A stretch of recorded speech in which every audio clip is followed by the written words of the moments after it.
Good morning, students. How are you? Hopefully, you are fine. I am Yogesh Jain, PGT Chemistry in Mount Litra Z School, Jhansi. In previous lecture, we have already discussed the preparation of ether and physical property. Today, I will discuss the chemical properties of ether. First, we take the cleavage of CO bond in ether. When ether react with hydrogen halide, we get one molecule of alkyl halide and another molecule of alcohol. This product is formed in a limited amount of HX.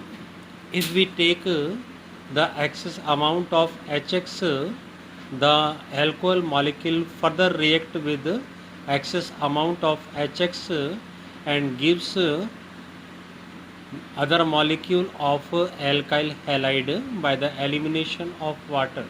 So if we take the excess of HX molecule, we get the both molecule of alkyl halide, no alcohol product.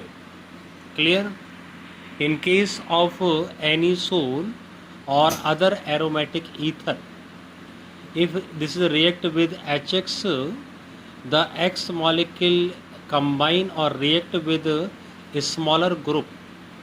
Like here, R is a alkyl group, this is a smaller group, whereas phenyl group is a larger group.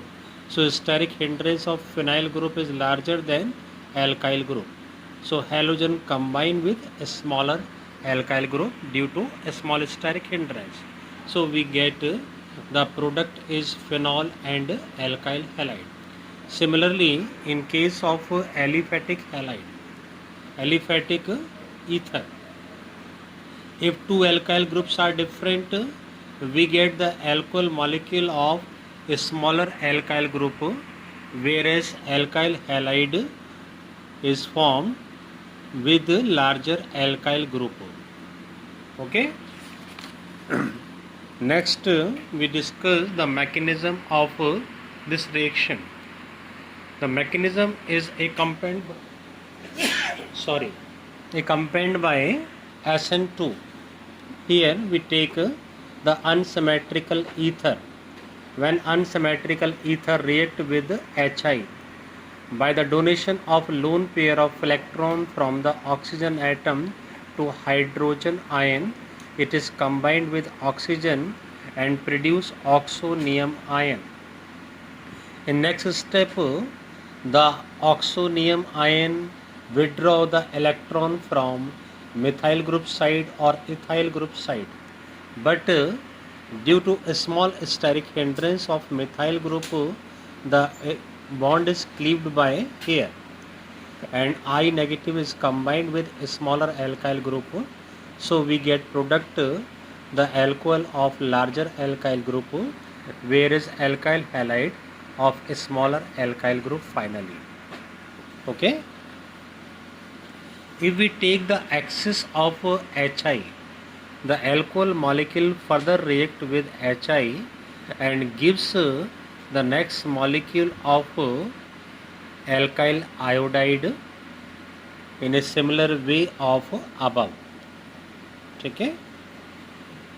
If we take the tertiary alkyl group ether, the mechanism is accompanied by SN1 and product is just opposite to above example, that is completed by SN2.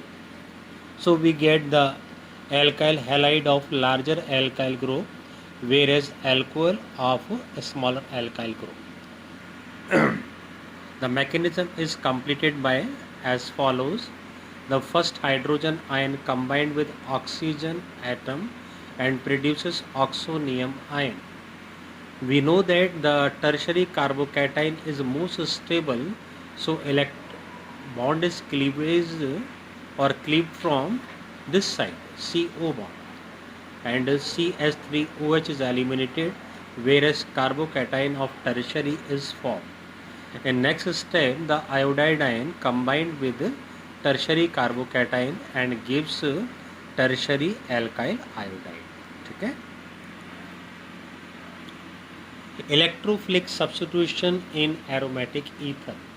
The alkoxy group is an ortho-para-directing group like chlorobenzene or phenol. So after electrophilic substitution we get ortho and para product. For example, halogenation. Here this is bromination. Anisole we get the para bromo anisole and ortho bromo anisole. If we carried out the Friedel-Crafts alkylation and acylation, we get in a similar way of ortho and para product. This is ortho, this is para product. Similarly, Friedel-Crafts acylation, we get this is ortho product, this is para product. If we carried out the nitration, we again gain the ortho product nitro and para nitro product. Okay, thank you very much. This is the complete of alcohol phenol ether unit. In next lecture we start the aldehyde ketones carboxylic acid unit. I am Yogesh Jain, PGT Chemistry in Mount Litra G School.